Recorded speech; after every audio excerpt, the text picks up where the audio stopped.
Super, et ben merci beaucoup d'avoir répondu à mon message. Ouais, il n'y a pas de souci. Je sais pas si je vais pouvoir vous aider beaucoup. Alors, si vous le voulez bien, je vais enregistrer l'appel pour pouvoir revenir moi dessus après voilà, pour reprendre les informations. Ouais. Voilà, juste pour vous prévenir. Et ben super. Bah si, je pense que vous allez quand même bien pouvoir m'aider, hein, parce que Oui. Allez-y, je vais vous dire. c'est un sujet qui s'applique vraiment à un peu tous les artisans, et puis de manière même assez, je dirais même assez modeste pour tout le monde. Tout est intéressant, quoi. Donc voilà. Ouais. Après, je vous avoue que c'est pas la première fois que je réponds à des demandes comme ça pour des mémoires. Et du coup, je suis toujours assez surpris parce que ça reste très très abstrait dans l'approche. Oui. Et la moitié des questions, c'est simple. Si ça parle du parcours ou des choix, mais finalement, on s'aperçoit qu'on fait les choses quand on est passionné sans jamais vraiment y réfléchir. En fait, il n'y a pas de démarche ou de réflexion. Il y a une réflexion après sur comment, mais pas sur le pourquoi. Je me pose vraiment la question. Donc c'est pour ça, après, je me disais... Oui, d'accord. Je ne sais pas si je vais vraiment pouvoir vous aider. Je vais partager moi mon expérience, mais il y a plein de choses que j'ai faites à l'intuition, et je pense qu'il y a beaucoup de gens, notamment dans l'artisanat, je pense, parce qu'on est quand même assez autonome, où les choses se font sans que soit quand on n'a pas le choix ni contraint, mais sans réflexion profonde en fait. C'est un peu comme quand vous êtes passionné de musique, vous faites de la musique, vous réfléchissez pas à la musique, vous faites de la musique, vous la faites évoluer, et puis vous avez une façon de voir votre propre musique après. Oui, bah voilà, bah c'est très bien, mais en fait, du coup, moi, ce qui va m'intéresser, c'est votre retour par rapport à ces choses-là. En fait, votre compte rendu, je sais pas comment dire, votre analyse de vous, ce que vous en ressortez en fait de ces choses-là. Donc voilà, Du coup, j'ai vos questions là sous les yeux. Ouais. Et on peut commencer alors, ça vous dit? Ouais, présentation rapide. Ça fait déjà peut-être bientôt 25 ans que je fais ça. D'accord. J'ai commencé moi après le bac. Ouais. En fait, j'ai jamais été en difficulté dans les études, et du coup, j'ai jamais vraiment rencontré de gens qui me poussent vers les métiers manuels. D'accord. En fait, je pense qu'en plus c'est toujours une vraie problématique aujourd'hui, mais c'est pas une fin en soi. Pour beaucoup de gens, il faut être en difficulté pour commencer à servir de ses mains. Donc moi, je suis allé jusqu'au bac, et après le bac, en fait, j'avais besoin de donner du sens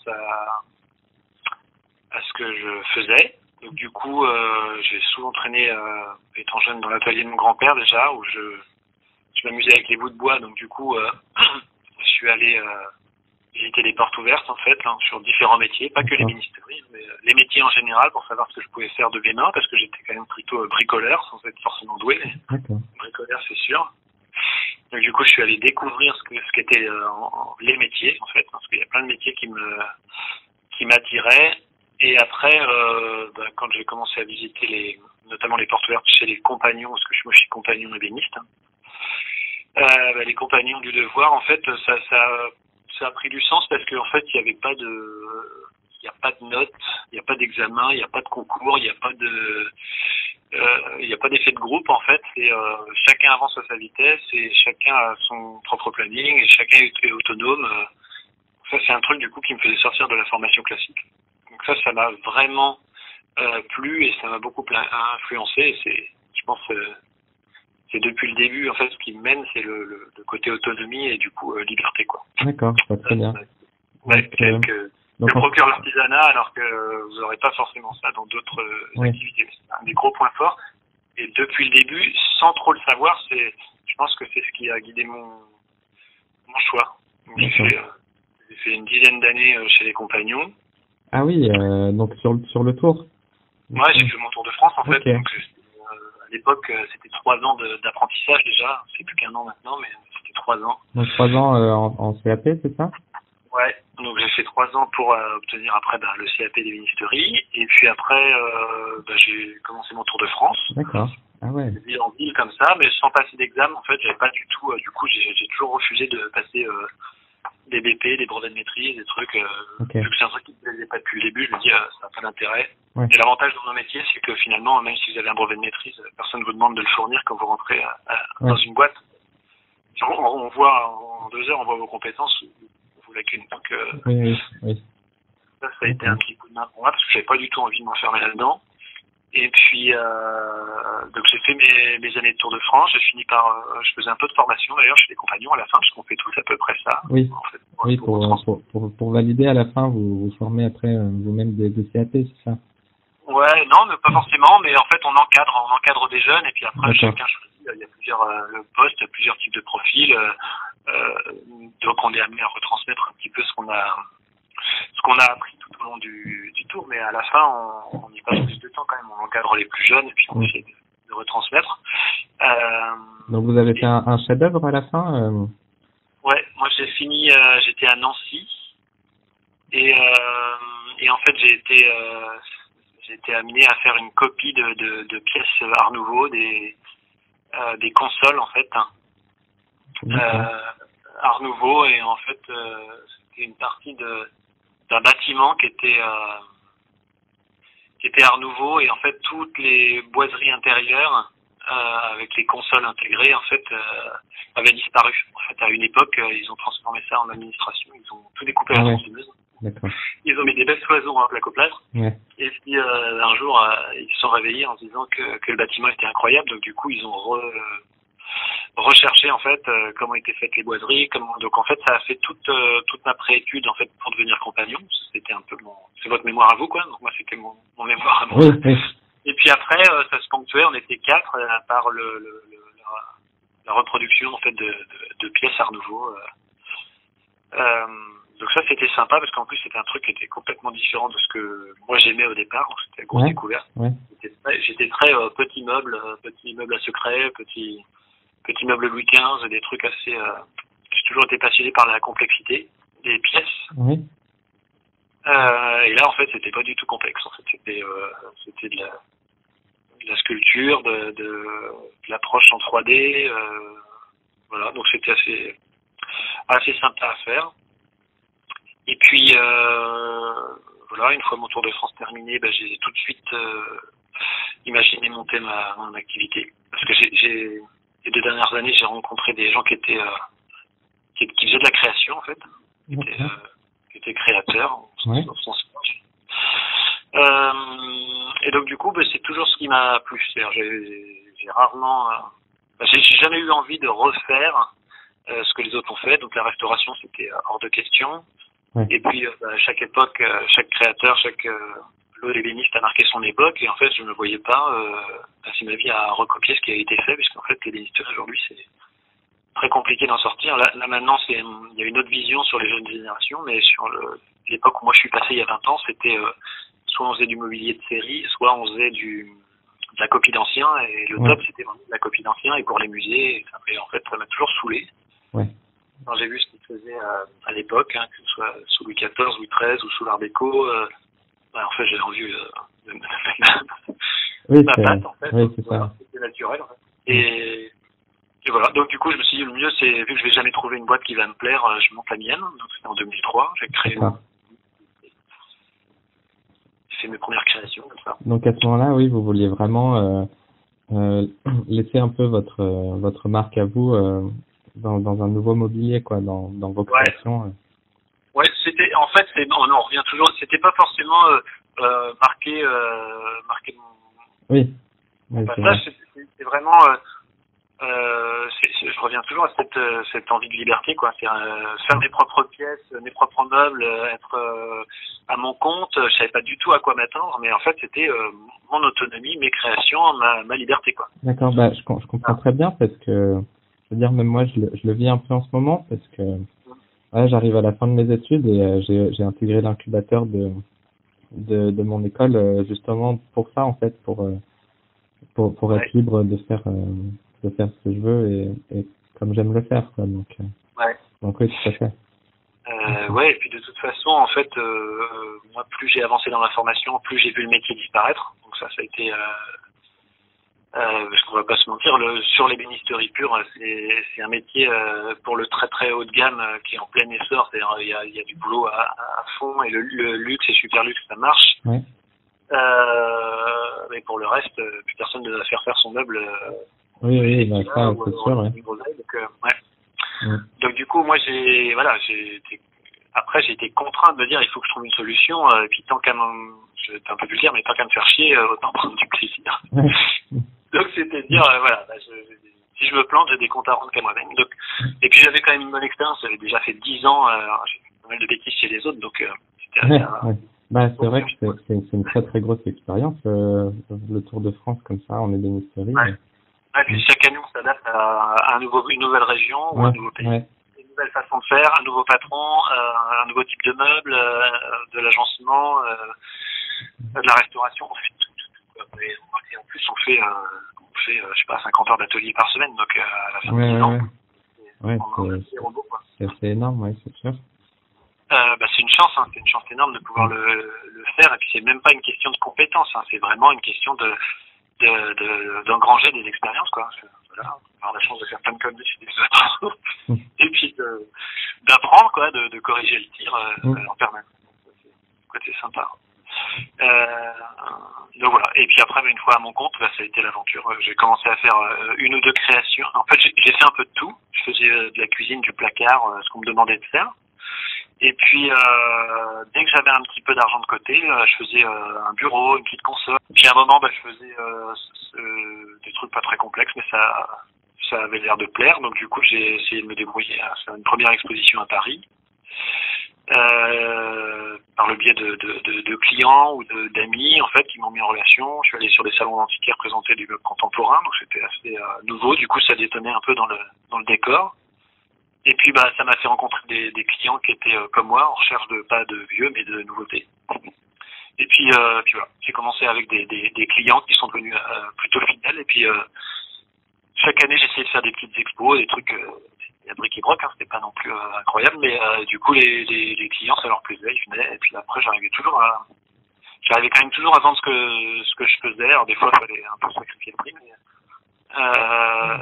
j'ai jamais démordu du fait que j'aurais fait des créations qui jamais se vendaient. Bon, j'aurais peut-être abandonné plus vite, mais là, ça a toujours marché jusqu'en 2008 où il y a eu la crise financière, là, donc ça a été un gros choc. Alors, vous avez commencé en quelle année 2003, j'ai monté mon atelier. 95, j'ai commencé ma formation. 2003, j'ai monté mon atelier. D'accord. Et puis après, en 2008, un gros coup d'arrêt parce qu'en fait, moi, j'avais une clientèle, on va dire, moyenne haut de gamme, c'est-à-dire, je sais pas, des médecins, des avocats, des gens qui étaient capables de mettre 4-5 000 euros dans une table de salon. Ouais. C'était pas des milliardaires, mais c'était des gens qui étaient bien à l'aise et tout. En 2008, ils ont disparu, ces gens-là, ils ont mis de côté ce genre d'achat pour se consacrer sur autre chose. Et une fois la crise finie, genre en 2010, quand ça a redémarré, c'était fini. Les comportements avaient changé, c'est un peu comme le Covid. Les gens sont pas revenus en arrière, en fait. Ces clients-là, on les a jamais revus revenir. D'accord. En tout cas, je parle pour mon expérience. Oui. Faire de la création en Bretagne, c'est pas la même chose que le faire à Paris, donc c'est un sacré. C'est un autre challenge, en fait. D'accord, c'est quand même très intéressant. Donc vous avez dû retrouver une autre clientèle. Non, j'ai fait le point sur moi-même. Du coup, j'ai fait la checklist depuis 2003, ce que j'avais vendu, ce qui avait marché, ce qui n'avait pas marché. Et puis en fait, je me suis aperçu que ce que j'avais réussi à vendre, ce que j'arrivais encore à vendre en 2008 pendant la crise, c'était les très très grosses pièces. En fait. Celles où j'avais mis beaucoup d'heures de travail, beaucoup d'argent dans les matériaux, et où finalement les pièces de plus de 20 000 euros se vendaient, alors que les pièces de 3-4 000 se vendaient absolument plus. D'accord. C'est vrai que quand je regarde maintenant votre travail, c'est vrai qu'on voit beaucoup de très grosses pièces. Donc, ouais. Après, il y a d'autres raisons pour ça. C'est stratégique. C'est parce qu'aujourd'hui, je fais des salons, des très gros salons. Oui. On est face à des très gros artistes qui font des très grosses pièces. Et si vous faites une toute petite boîte à bijoux posée sur le coin d'un bureau, ça se voit pas. Si vous faites une grosse paire d'armoires, ça se voit de loin. Donc du coup, d'accord. donc en tout cas sur la communication. Mais c'est la même chose en 2008. C'est-à-dire des choses assez prestigieuses en fait, qui étaient adressées à une clientèle qui était, allez, on va dire plus millionnaire que les clients qui étaient médecins avant. Ces gens-là, en fait, crise ou pas crise, ça ne remettait pas vraiment en question leur déco d'intérieur. Bon, voilà, ils vont pas acheter une deuxième voiture, mais changer leur bureau ou changer une table de salle à manger ou se faire plaisir sur une armoire, en fait, c'était pas un problème. Donc du coup, j'ai vraiment mis le paquet sur cet aspect-là, et puis j'ai commencé à faire des pièces où j'investis plus d'argent. Donc j'ai emprunté plus, j'ai mis beaucoup plus de matériaux, beaucoup plus d'heures. Et c'était un très très gros pari parce que du coup, là, les pièces, j'étais plus aux alentours de 50 000 euros. Ah ouais. Et donc là, 50 000 euros, c'est-à-dire que le problème, c'est les clients, ils passent pas à appeler l'intrigue à vous. Ouais. Donc je me pose la question après, ça peut plaire, mais ils sont où les clients, quoi. Et donc là, il a fallu cogiter, de dire comment on fait pour vendre de telles pièces. Et puis en fait, c'est pour ça que j'ai commencé à me dire, j'ai plutôt envie de choisir des clients intelligents. Je fais des raccourcis parce que je pourrais parler des heures, mais si vous vendez des choses complexes, il faut rencontrer des clients en face qui réfléchissent, qui ne soient pas juste des consommateurs en essayant de savoir pourquoi est-ce que la marqueterie de paille c'est cher, pourquoi le galucha c'est cher, et qui prennent un peu de temps avant d'acheter, quoi. Donc du coup, je me suis dit, ceux qui prennent le temps, normalement, ils vont vers les galeries d'art, les acheteurs d'art, les collectionneurs, et ils vont peut-être un peu plus se poser des questions sur ce que je fais, plutôt que des gens qui vont consommer du luxe et qui vont acheter ça comme une Ferrari, en fait. On n'essaie pas de savoir comment il fait le moteur ou comment ça tourne. On achète une Ferrari pour ce qu'elle représente ou ce qu'elle est, et puis ça souvient un désir, mais en fait, ma clientèle à moi, c'est pas celle-là, quoi. C'est D'accord. quelque chose de plus pointu. Et donc, je vous dis ça parce que ça quand on dit ça amène du sens au quotidien, c'est que ça amène du sens sur l'acheteur, et j'amène du sens dans mon travail, pour moi, pour rencontrer des gens qui sont pas trop cons. Et puis, de l'autre côté, en fait, j'amène une matière première à des collectionneurs ou des acheteurs qui ont envie de comprendre ce qu'ils achètent. Du coup, ça crée un peu de lien. Et puis, ça donne du sens à tout ça, à ce que je fais et à ce qu'eux achètent. D'accord. Et c'est très très intéressant ce que vous me dites. Ouais.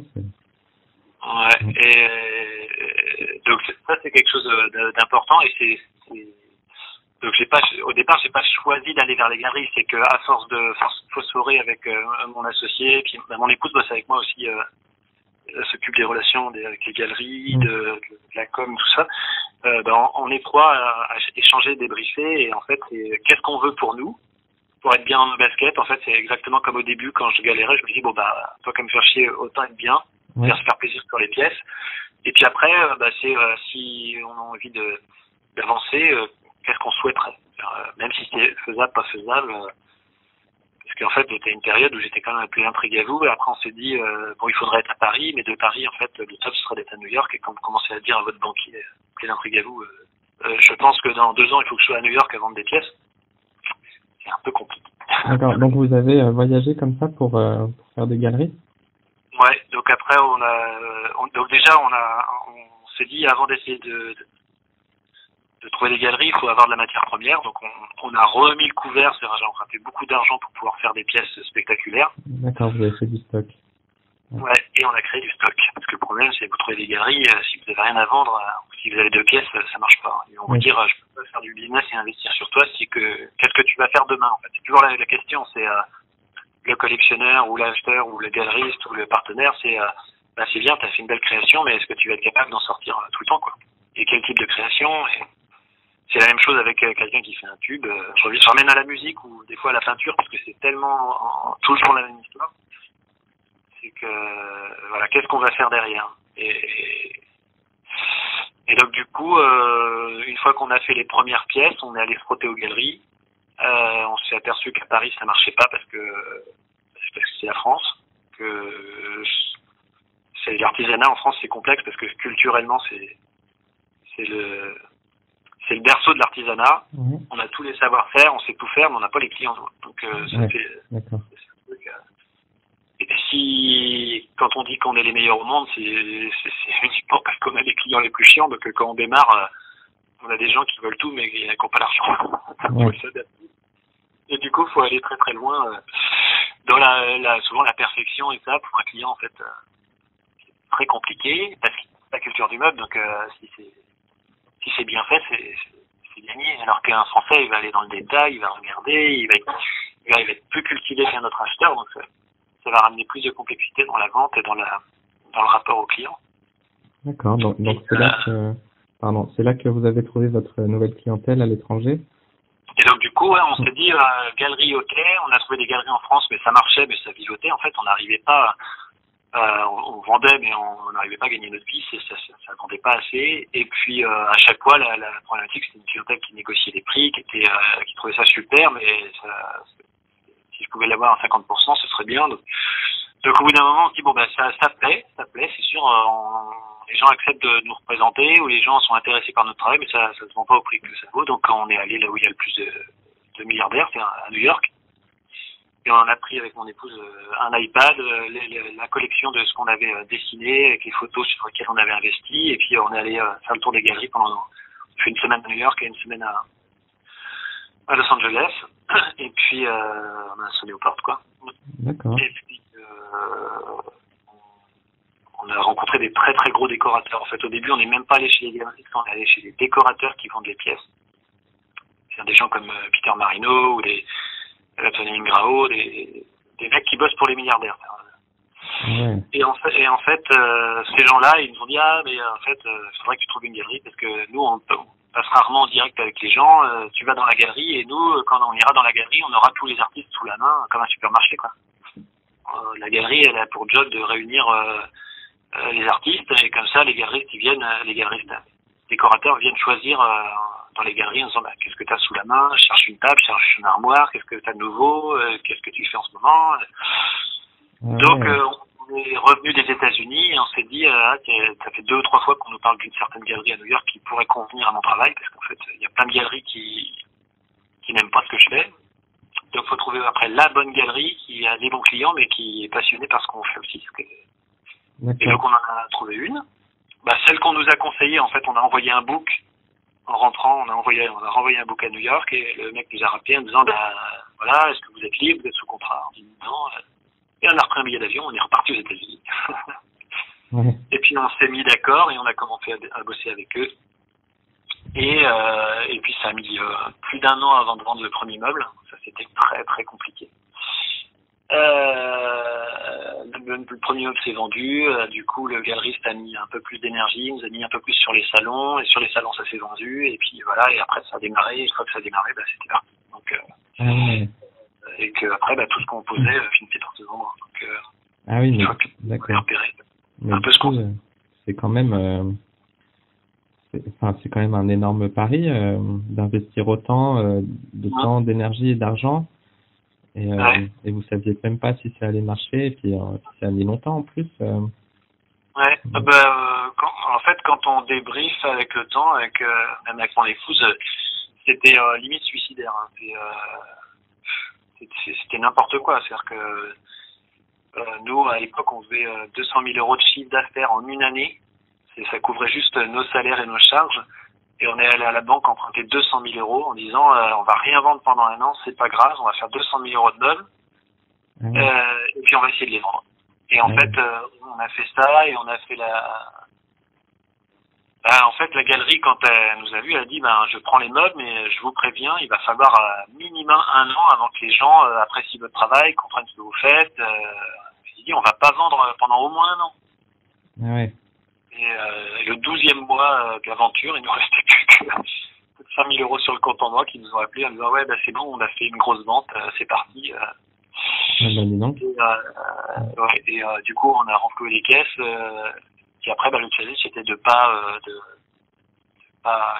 arrêter la cadence, quoi. Produire des nouveautés, envoyer, faire des salons, parce qu'après moi je suis en concurrence avec plein d'autres artistes sur la galerie où je travaille, je sais pas, ils ont peut-être une cinquantaine de personnes qui proposent leur book chaque semaine. Ouais, d'accord, ok. D'accord. Donc faut rester en place après. Et puis le plus dur c'est d'y rentrer, mais après il faut pas. Si demain je dessine de la merde ou je propose un truc pas du tout en phase avec ce qu'ils ont envie de faire, ou qu'ils ressentent le truc moins bien, ils vont me dire niet, ça m'intéresse pas, on arrête. Fais-nous autre chose. Je dis, c'est des créations, je peux pas faire autre chose, c'est des trucs. Et pourtant je suis sous contrat, donc voilà, il faut que j'arrive à leur plaire et il faut que ça se vende, que ça plaise aux gens. Et donc maintenant, aujourd'hui, vous travaillez toujours pour ces galeries-là ou Ouais, c'est la même. Ça fait 4 ans. C'est 4 ans qu'on travaille là. Ouais. Et voilà, malgré le Covid et tout ça, ça s'est plutôt bien passé. On n'a pas eu trop de. D'accord. On n'a pas eu trop de problèmes et aujourd'hui on vit bien de ce qu'on fait sans problème et du coup on arrive à s'autofinancer assez facilement. Ce qui fait que la zone de risque elle est un peu plus loin quoi. C'est-à-dire que des fois j'ai des trucs qui se vendent pas mais c'est pas grave. Il y a des pièces qui cartonnent où on va vendre 4 exemplaires et puis sur un salon on va faire une nouveauté, elle va pas se vendre mais 6 mois après ils vont la vendre. D'accord. En fait, faire ça il faut accepter d'avoir du temps. En fait. Oui, c'est ça. Et donc vous avez toujours fait des pièces uniques comme ça, vos créations personnelles, vous avez jamais travaillé sur mesure, sur commande? Non, ça m'intéresse pas. Sauf si, je pense que l'étape d'après, c'est que si les clients aiment mon travail, ils vont me demander du sur-mesure, mais c'est-à-dire ils n'ont pas droit de regard. Quoi. Ouais. Moi, c'est aussi complexe que si vous aviez quelqu'un qui vient demander une peinture sur mesure, un peintre. Oui, je vois. J'adore Picasso, je vais voir Picasso, je vais dire je te commande une œuvre, et puis tu me fais une œuvre. Oui, mais bon, ok, on se met d'accord, mais je veux bien avoir un thème, mais après ça s'arrêtera là, ou là ça va être des matériaux, donc j'en suis pas, ça c'est l'étape d'après, je pense. C'est quand j'aurai 60 ans, où on connaîtra vraiment bien mon travail et les gens seront assez, à mon avis, confiants pour se dire, tiens, je pense que vu tout ce qu'il a fait, ça me plaît, peu importe ce qu'il fait demain, ça me plaira. On a de plus en plus en fait de gens qui sont amateurs et je vais pas dire si collectionneurs, j'en ai quelques-uns qui sont boulimiques en fait, qui achètent les pièces même si des fois ils ont des doutes, mais parce qu'ils les collectionnent quoi. Et puis par contre les décorateurs qui eux ont des milliers de millionnaires et milliardaires dans leur portefeuille, c'est eux qui m'intéressent et quand eux sont vraiment passionnés par un artiste, ils le placent partout quoi. Donc du coup c'est lui qui choisit pour le client final, donc là c'est cool quoi. Aujourd'hui je fais des choses hyper différentes chaque année. Ça a été un handicap pendant 5 ans quand j'ai voulu bosser avec les galeries. En fait, avec les galeries parisiennes, avec le recul, il y a le prix bloqué parce que nos milliardaires, les pauvres milliardaires, ils ont combien 70, 80 ans aujourd'hui, donc c'est pas les milliardaires qu'il y a en Chine ou aux États-Unis. Quand on a 50 ans, on fait plein de projets, on fait plein de maisons, on a des entreprises, on refait son siège social, on achète plein de trucs, on a envie de plein de choses. Quand on a 80 ans, on est plus en train de regarder dans le rétro et on refait pas une 50e maison, quoi. Donc nos millionnaires à nous, les milliardaires, en tout cas c'est plus compliqué. Après il faut attendre que les générations se renouvellent et les nouvelles générations, ils sont plutôt dans la tech et ils vont plutôt acheter une piscine qui s'envole ou un avion ou une Ferrari sur mesure, mais pas du mobilier en fait. On en croise aujourd'hui, mais en fait quand on arrive à leur vendre, c'est parce qu'ils découvrent que ça existe. Ah oui. On n'arrive pas à vendre, parce qu'avant, un milliardaire qui avait, il y a 20 ans, il avait envie le top du top pour son mobilier, ses trucs. Aujourd'hui, ils vont voir le meilleur architecte qui va faire un truc hyper épuré avec des boîtes en verre, et du coup, il n'y a plus de murs, donc il n'y a plus de meubles, c'est des placards intégrés, les télés sont cachées, voilà, il y a plus, voilà, c'est des super beaux bâtiments, mais en fait, moi je me dis, waouh, il n'y a plus de place pour les meubles, ça c'est un peu con. Oui, d'accord, je vois. Et je pense que ce sera aussi un problème parce que moi je vais avoir la chance de vieillir avec ma clientèle. Oui. Mais je suis pas sûr qu'un mec de 30 ans il rêve d'un papillon ou d'un truc comme ça dans son salon. Déjà moi c'est pas mon trip, donc j'adore les faire mais j'en voudrais pas. Donc, c'est plein de questions qui font que on est toujours obligé de se remettre sans arrêt en question pour arriver à avancer et se dire qu'est-ce qu'on va faire demain, quoi. D'accord. Ben, ouais, bah, c'est super intéressant tout ça, en tout cas. Alors, donc, si je remets, parce que je suis en train de regarder sur le vif du sujet, là, sur l'artisanat, en fait, pour moi, c'est pas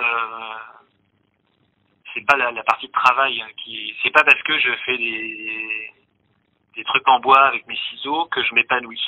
Je sais pas si en fait, c'est pas produire l'objet, ça me procure du plaisir, mais en fait, l'artisanat comme je l'entends, c'est plutôt le fait de pouvoir être à la source du projet, de faire naître un projet et de pouvoir être autonome sur ce projet-là et d'être réactif. Parce qu'en général, l'artisanat, c'est pour des toutes petites productions ou des tout petits ateliers. Donc, le côté artisanal, il m'apporte la flexibilité dont j'ai besoin pour pouvoir m'adapter au quotidien. Oui, d'accord. Alors que si j'étais une grosse industrie et que j'avais choisi de faire un truc, je mets un process en place, je commence à créer des voitures électriques, boum, c'est fini, ou des voitures avec des roues, et en fait, il y a 10 ans à mettre un truc au point, et après, c'est des voitures volantes qui arrivent, je suis en retard, ça marche pas. Donc, l'artisanat, je m'adapte au quotidien, et je peux réadapter mes connaissances, je peux réadapter mon savoir-faire, je l'adapte, je regarde ce que les nouvelles technologies peuvent m'apporter. Je peux échanger aussi avec d'autres artisans parce que quand j'ai pas la compétence, je vais la chercher ailleurs. Oui. Sur le plan humain, c'est génial parce qu'en général, on a quand même toujours les mêmes profils de gens qui sont à peu près dans le même trip que nous, quoi, qui vivent à peu près les mêmes aventures, parce que je pense que 90% des gens vivent la même chose. Après, tout dépend où est-ce qu'on met le curseur et où est-ce qu'on met la barre, où est-ce qu'on veut arriver. Mais à toute petite échelle ou à très grande échelle, les problèmes sont les mêmes. Donc, j'ai plus de mal à définir quelle serait la notion écologique dans ma démarche, parce que j'en ai pas. Pas du tout d'ailleurs, c'est quelque chose qui est plutôt nouvelle génération, ça. Mais je trouve, quand je suis objectif, en fait, si on commence à réfléchir, je trouve que ce que je fais n'a pas de sens déjà. Donc, ah oui, mais... bah ouais, moi ce que je veux savoir, c'est si ça en a pour vous. Moi, ça en a pour moi. Et de quelle manière, en fait? Voilà, c'est ça. Bah, moi, c'est un besoin... pour moi, c'est vital. C'est-à-dire que je l'ai toujours fait à l'intuition et j'en ai besoin pour survivre. C'est-à-dire que je remets ça avec le piano. Si quelqu'un qui est fou de musique, qui a fait de la musique toute sa vie, vous lui enlevez le piano, il a beau manger, dormir, il va dépérir. Moi, aujourd'hui, je vis ma passion comme ça. Alors peut-être que demain, je la vivrai autrement. C'est-à-dire que je serai plus en contact avec la matière et c'est peut-être plus moi qui comprend les planches de bois, mais je continuerai à créer, je continuerai à le faire à petite échelle et je continuerai à faire la même chose parce que c'est je veux dire, depuis que j'ai réussi à être à la galerie à New York, j'ai gagné ma liberté. Après, je me bats pour maintenir mon niveau de liberté pour que ça me pèse pas trop. Mais si je pouvais continuer comme ça et puis demain faire moins de pièces. Je me suis toujours dit un jour, je ferais peut-être une pièce dans l'année et je la vendrais au prix d'une année, quoi.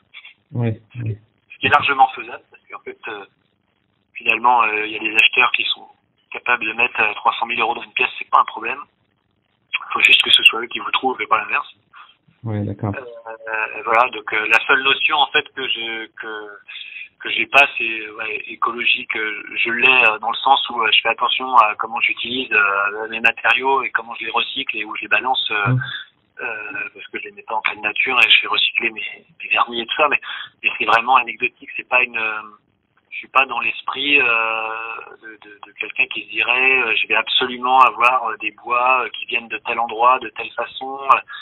Parce qu'au début, j'ai essayé de mettre des choses en place, mais à partir du moment où vous faites du galucha, vous pouvez contrôler qu'il y a bien une certification avec un tampon sur le document que vous achetez, comme quoi c'est bien de l'élevage et que c'est pas des animaux sauvages qui ont été tués et que, en fait, à moins d'aller vérifier vous-même en Thaïlande si c'est bien sur le papier ce qui est écrit, vous en savez rien et si vous regardez la télé, faut vraiment avoir confiance en l'être humain pour se dire que tout est réglo et tout est carré, quoi. Ça répond à des normes, voilà, c'est un peu con. Mais à partir du moment où le monde n'a pas besoin de ce que je fais pour vivre, je produis du luxe ou je sais pas comment on l'appelle, de l'art. Donc personne n'en a besoin normalement. C'est pas vital, mais bon, pour certains c'est important. Alors en tout cas pour ceux qui l'achètent, quand ils essaient de comprendre ce qu'ils achètent, je trouve ça bien. Ça fait une connexion. Après, on pourrait vivre sans musique, mais ce serait un peu triste aussi. Donc voilà, c'est un peu pareil. Voilà. C'est ça en relation. C'est très bien en tout cas. Bon, merci beaucoup pour ça. Si vous voulez, on peut terminer. Ouais, pour les conseils aux étudiants. Ouais, voilà. Oui, si vous avez des conseils. Alors, je sépare bien les deux. Hein. Je sépare bien les étudiants des adultes en reconversion parce que j'ai énormément de mal avec cette notion de l'adulte en reconversion parce que j'en vois passer tellement. Ouais. Et j'ai tellement de coups de fil de gens qui veulent s'épanouir ou revenir vers quelque chose qui pour eux aurait plus de sens que je suis vachement critique là-dessus parce que c'est en fait pour arriver là où moi j'en suis c'est presque le même parcours et la même motivation et le même travail au niveau des études qu'aurait fourni quelqu'un qui veut être chirurgien, quoi. C'est-à-dire qu'il y a 10 ans d'études, 10 ans de pratique, des sacrifices énormes, des heures et des heures et des heures d'entraînement et finalement je suis toujours un peu triste de voir des gens qui me disent je vais faire une reconversion, je suis comptable, je vais faire une reconversion à 40 ans, faire 3 mois de formation, ouvrir ma boîte et puis je vais moi aussi faire mes meubles et tout. Donc je trouve ça louable et puis après je me dis c'est cool. Je leur souhaite qu'une chose c'est d'y arriver, mais souvent je leur dis waouh, avant de gagner votre vie comme ça va être chaud, quoi. Donc si c'est du loisir, c'est parfait. Si vous avez une épouse qui peut assumer le quotidien, ce sera parfait. Mais si vous espérez gagner votre vie rapidement, là c'est juste pas possible parce que je vois tellement de gens autour de moi qui ont des compétences énormes et qui galèrent déjà à faire leurs preuves que voilà. Alors qu'un étudiant qui va prendre le problème à la base en disant voilà, moi c'est mes études, ma formation, je suis quelque chose, j'ai un objectif et puis j'avance et puis après il y aura des opportunités ou pas. C'est pas du tout la même démarche. C'est la même démarche que la mienne, quoi. Je construis des bases solides, j'apprends l'alphabet et comme ça un jour je saurai lire. Alors que là, les adultes en reconversion, c'est super triste, mais la plupart ils ont que les voyelles et puis ça y est, j'écris mon roman. C'est bon courage, c'est chaud. Oui, c'est vrai que vous devez en voir beaucoup, oui, donc. Et puis en fait, le problème c'est que je refuse souvent les discussions, les échanges avec les gens parce que je suis tellement optimiste dans ce que je fais, tellement passionné, et que je suis parti de rien pour arriver à mon rêve. Que je me dis, ça donne envie. J'aurais pas non plus que tout le monde soit motivé en se disant waouh, il a réussi, il n'y a pas de raison que moi j'y arrive pas. Donc je dis oui, ça c'est toujours vrai. En fait, il n'y a pas de raison que les autres n'y arrivent pas. Et en fait, c'est tellement un chemin de croix. Et si je vais raconter tout ce qu'on a subi et tout ce qu'on a vécu comme tempête et naufrage pour en arriver là, même moi je recommencerai pas. Donc parce que je me suis fixé d'être là où je suis aujourd'hui. Dans des galeries avec de monde de l'art qui est pire que tout. C'est un monde de requins comme on peut l'imaginer, que c'est très complexe, que les artistes entre eux sont pas très solidaires, que c'est un peu monde en solo.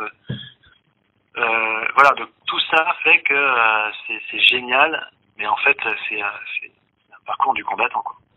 Mais ça l'est pour n'importe quel métier, hein, et n'importe quelle personne qui veut arriver quelque part, s'il veut aller loin, il aura les mêmes embûches, mais en fait, le problème des métiers, c'est qu'on nous fait un peu croire que en gros, avec une formation de 3 mois à l'AFPA, ça peut le faire, et puis voilà. Donc si vous voulez être manœuvre dans une entreprise de menuiserie, ça peut le faire sans aucun problème, ou faire des petits boulots dans l'agencement, ou voilà, et travailler à côté de gens compétents et faire votre expérience comme ça le fait. Mais en fait, oui, ça tout le monde peut le faire. Puis on peut même se former sur le tas, c'est pas franchement un problème. Mais déjà, quand je vois des jeunes qui ont 5 ans de métier ou 5 ans de bagages ou d'études, ils arrivent chez moi, ils savent rien faire, quoi. Ils ont les bases, quoi. Voilà. Donc du coup, je me dis, pour ceux-là qui font déjà l'effort de faire les choses dans les règles, je dis aux autres de baisser les armes. Pas beaucoup de place à l'arrivée, donc même pour les stages, je prends plus du tout de gens qui n'ont pas assez de bagages ou qui n'ont pas 4-5 ans de métier derrière eux. Voilà, juste pour être cool vis-à-vis de ceux qui galèrent déjà à trouver des stages, alors qui sont dedans, quoi. D'accord, non, je vois très bien, oui. Ok. Voilà, je pense qu'on a fait le tour de... Oui, c'était vraiment très intéressant de découvrir tout ça, tout votre parcours, en tout cas. Ouais. Oui, c'était même très enrichissant, même pour moi, et puis Donc, oui... Là, vous en êtes où, vous Alors moi, je suis en dernière année du DLMA de mobilier contemporain. Donc c'est la nouvelle formation là qui a remplacé le DMA. Ouais. Voilà. Et donc après ça, j'ai pour projet de me mettre à mon compte justement en marqueterie artisanale. Ouais. Ouais. C'est pointu ça. Ouais, créer des tableaux de marqueterie parce que en fait j'ai cette formation là. Ouais. Et voilà, et essayer de remettre au jour, mais de manière contemporaine et pareil avec mes créations et mon univers artistique, quoi. Donc voilà, c'est un défi aussi, je pense, on verra. Mais... Moi, j'espère que je vous ai pas trop cassé la baraque. Ah non, ne vous inquiétez pas. Ouais. En fait, faut pas. Le conseil que je donnerais, c'est surtout quand on a un projet qui est complètement atypique. Le vôtre est encore plus atypique que le mien, parce que vous allez avoir les mêmes problématiques. Aujourd'hui, si je veux mettre une belle marqueterie sur mon meuble, je fais une demande, elle sort au laser et elle est parfaite. Je la fais sur l'ordinateur. Et en fait, aujourd'hui, de la même manière, quand les gens viennent me dire « Ah, mais là, tu t'es fiché à faire cette pièce-là en bronze, mais tu connais l'imprimante 3D ?» Je dis « Mais je n'en veux pas de putain d'imprimante. Je veux pas appuyer sur un bouton pour faire le meuble. Je veux le faire. Je veux comprendre, je veux le faire. » Ouais, c'est pareil quand on me parle d'imprimante laser, quand je parle de mon projet, bon... Ouais. Voilà. Alors, par contre, c'est super important, pour ne pas perdre de temps, de regarder ce qui se fait et de pas être... moi, j'ai perdu du temps parce que j'étais très obtus avant. On faisait les épures à la main, les dessins. Après, on voit les jeunes qui comprennent en stage, qui font le truc en 2 minutes à l'ordinateur. Je me dis, mais je suis con. Je ne peux pas me priver de ça ou je peux pas dire... par exemple, si ça se trouve, à un moment donné, vous allez peut-être vous dire, mais peut-être que je prendrais autant de plaisir à exprimer mon dessin en marqueterie et d'en faire une partie à la machine ou de faire une préparation à la machine et de faire une partie qui est pas faisable à la machine, je la fais à la main, mais vous ferez évoluer votre travail. Sans doute, oui. Mais en étant ouvert à ce qui se fait autour de vous, vous gagnerez du temps. Et puis de remettre toujours votre travail en contexte.